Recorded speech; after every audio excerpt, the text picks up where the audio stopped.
Esther, the night she could have died. Esther was about to walk into a room that could kill her. Literally.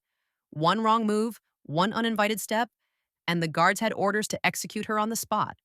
And the craziest part? The man who could save her or condemn her was her own husband. This is the story of a woman who hid her identity, married a king, and then risked absolutely everything to save her people from genocide. And it all came down to one night, one decision. One moment where she had to choose between silence and survival, or speaking up and potentially dying.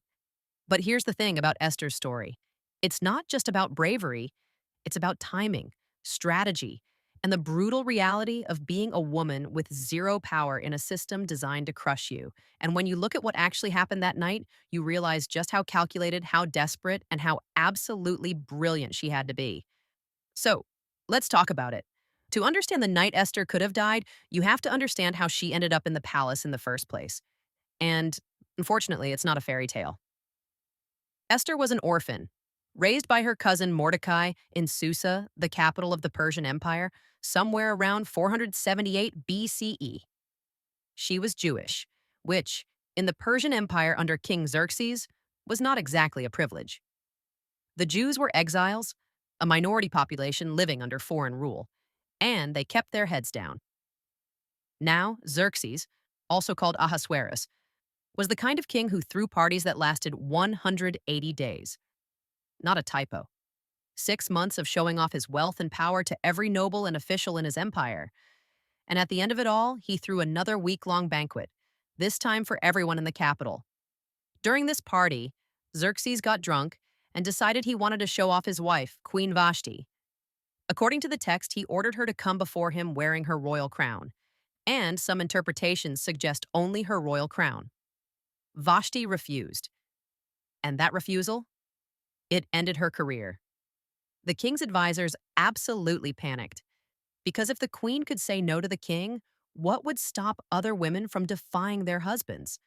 So they convinced Xerxes to banish Vashti and issue a decree that all women must obey their husbands. This is literally how fragile their power structure was. But now Xerxes needed a new queen, and this is where things get sketchy. The king's officials organized what was essentially an empire-wide beauty pageant, except the contestants didn't volunteer. Young women were rounded up from across the kingdom, brought to the palace, and put through 12 months of beauty treatments before being brought to the king for one night. After that, they went into a separate harem and would only see the king again if he specifically requested them. One night. That was it. And if the king didn't call you back, you spent the rest of your life in isolation, unable to marry anyone else, basically a prisoner. Esther was one of these women. Now, the text says she found favor with Haggai, the eunuch in charge of the harem, and that she didn't reveal her Jewish identity because Mordecai had told her to keep it secret. And when her turn came to go to the king, she wore exactly what Haggai advised her to wear, and Xerxes chose her. Out of all the women brought before him, he put the royal crown on Esther's head and made her queen.